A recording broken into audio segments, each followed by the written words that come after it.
headline this morning is Tyrese Maxey with a performance for the ages. And as far as Garden history, which is a huge part of basketball lore, that's going to go with Reggie Miller and Michael Jordan and some of the other great Garden performances by visiting players. But I wish you all could have seen, while we were doing that highlight, all three of my analysts here yelling at the highlight while it was happening. All of the things that happened that the Knicks did wrong. Not fouling Tyrese Maxey when they had not one but two opportunities to do it, and then not calling. Right here, Andraya, you're screaming, foul him.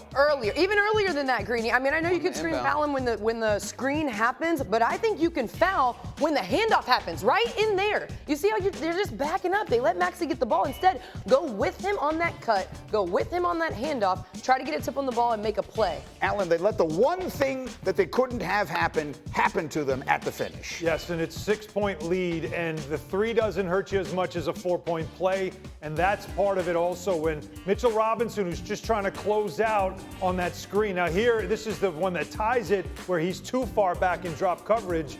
But the three, again, is the one thing you couldn't give up. And why are you dropping off? You've got to get up. Double. If he goes, whatever it is. But he's also that foul, him jumping, him leaving his feet. That's a gigantic mistake by a player who doesn't have a lot of playoff experience, but he's in the game. And it's an amazing shot. I don't want to take away from the fact that this is a righty taking contact on his right shoulder and hitting a 25-footer for an and-one. That's just you have to tip your cap to a great play, but it's also, you got to point out that it's a very bad defensive play. And Monica, to your point, for those who don't follow the Knicks closely all year, Monica, you do the radio, you literally watched every minute they played this season.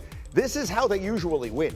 The Knicks have won all year, not by being the most talented team, but by being smarter and grittier and making all of the smart basketball plays at the end. And last night was the opposite of that. Tyrese Maxey will become legendary in Sixers lore for this performance. But even with those plays, the Knicks had opportunities. Late free throws, late turnovers. You obviously go on to play a ball game in overtime, despite being exasperated as far as energy exerted over the course of that ball game.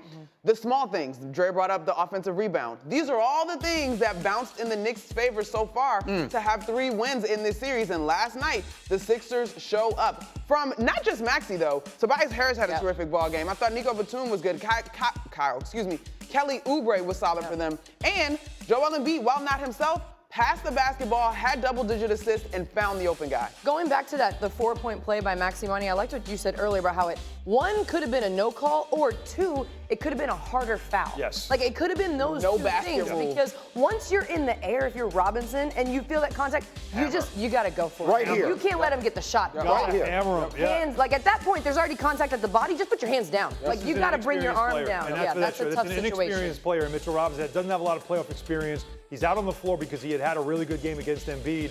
But it's really what you can wonder, was that the right guy to have out on the floor in that situation? It's still a great shot, but you're absolutely right. Of all the things that could have happened or should have happened, that's the one thing that couldn't have happened. To make it clear, and this tape earlier, Drea, you showed us all the different things that Maxey could have done on that play, but maybe to the point we're making now.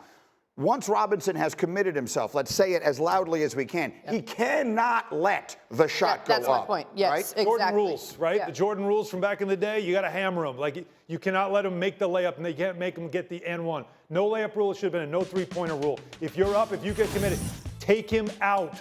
Force him to make 3 free throws. So, it doesn't hurt you nearly as much as a 4-point play. Hindsight is always 20/20. I will defend him on not committing all the way, because if you go play by play, it's a foul, y'all. I get it. But if you do look at it, Tyrese does launch a little bit, and so maybe in his head, he's thinking, can I avoid this? Because Tyrese was attacking the paint throughout that night, and there were some calls that you could have argued he could have gotten. So just on coming down and avoiding giving up the complete 3, I do really think in that moment, while we all agree too close, just not a good play, Mitchell Robinson is wondering if I'm going to get the benefit of the doubt for moving away. I have the comfort of hindsight. For sure. I absolutely have the comfort of hindsight, but he doesn't. He's in the moment, and he's making an aggressive play, just wasn't aggressive enough. Well, I was going to say, too, we have to give Tyrese Maxey all the credit. All the credit in the world. Also, just going in, because you can play both sides, going into Robinson's mind, too, Tyrese Maxey could have easily passed that. Like, it could have been a pass to Joel Embiid, who was rolling down the paint, wide open, but instead Tyrese Maxey called his own Chrissy, number and if we shoots can, it instead. let's roll that one again for Andraya, that same one with the spotlight there, because that's another important point. Yes, Mitchell Robinson shouldn't let him get the shot up, but at the same time, Maxey, to your point, has a lot of options. Look at Joel Embiid in the middle of the floor. And now what you see, you've got players in the corners. So if Joel Embiid gets the ball, you can help from strong side, bam, you're going to kick to Tobias Harris in the corner, the play goes on. Or if you help from the weak side, you kick to Kelly Oubre, who is out there in the corner, who can re-attack. There's 21 seconds on the shot clock. And who was in the paint? It was Jalen Brunson at 6'2". Yes. So Embiid easily has a layup and maybe even an N1 on that play. You're absolutely right. And maybe that's a signal also of Tyrese Maxey in that moment, not saying I'm deferring to the MVP. Oh, that's Embiid. I got to give him the ball. That's Maxey saying, no, it's my ball. Yes.